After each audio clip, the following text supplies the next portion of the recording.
There are certain enigmatic actors who exist outside the normal Hollywood machinery.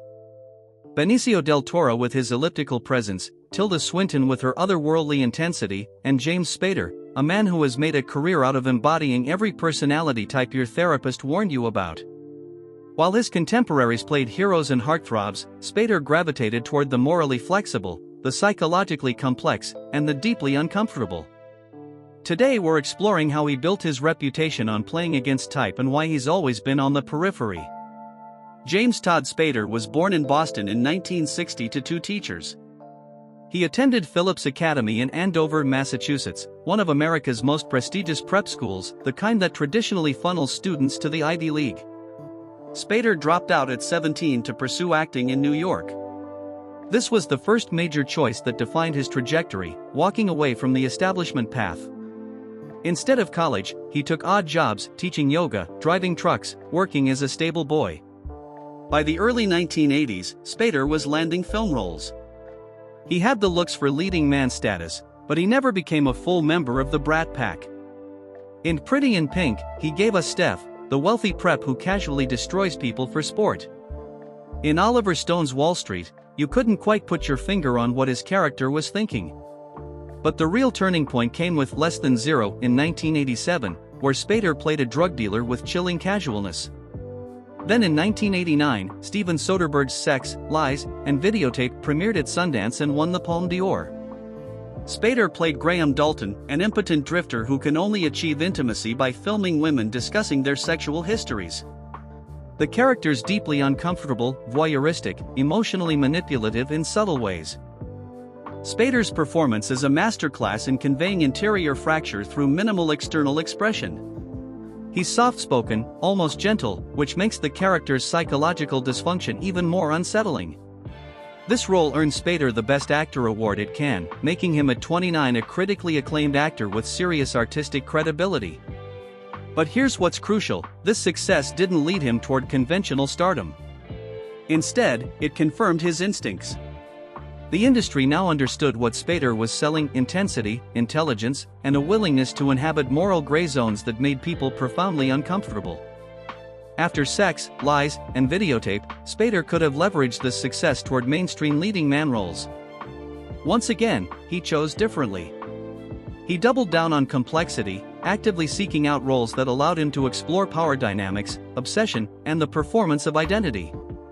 Then came Stargate in 1994, easily his biggest mainstream box office success and the closest he ever came to classic Hollywood hero territory. As Dr. Daniel Jackson, the bespectacled linguist who helps unlock an interstellar portal, Spader plays the smartest guy in the room without turning him into a cliché. And here's the telling part: most actors would have ridden that wave straight into a run of big-budget studio movies. Spader didn't. He treated Stargate like a one-off detour, then went straight back to stranger, thornier material. David Cronenberg's Crash took Spader's exploration of psychosexual terrain to its most extreme, playing a TV director who becomes involved with people sexually aroused by automobile crashes. Secretary in 2002 represents the culmination of this period. As E. Edward Grey, Spader plays a lawyer who enters into a BDSM relationship with his secretary, played by Maggie Gyllenhaal. The film is a genuinely subversive love story, and Spader's performance is crucial to why it works.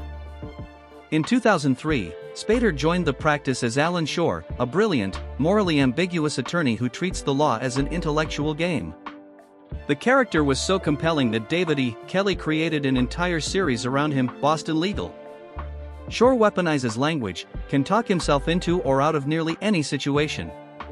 But underneath the performance, and Shore is always performing, there's genuine loneliness.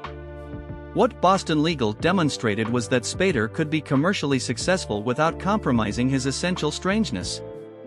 In 2013, Spader took on Raymond Reddington in NBC's The Blacklist, a role that would define the next decade of his career. Red is a former government agent turned high-profile criminal who surrenders to the FBI. What Spader does with him is remarkable. He makes exposition entertaining through his vocal rhythms, unexpected emphasis, and the way he seems to savor certain words like fine wine. The Blacklist ran for 10 seasons, over 200 episodes, making it Spader's longest-running role and probably his most famous. At 64, Spader has achieved something increasingly rare in Hollywood, a career defined entirely on his own terms. He's never been a conventional movie star, never sought that kind of fame. But he's created a body of work that's absolutely singular. Spader has spent 4 decades exploring power, how it's acquired, how it's performed, how it corrupts and connects. His characters are almost always engaged in some form of manipulation, but Spader never judges them.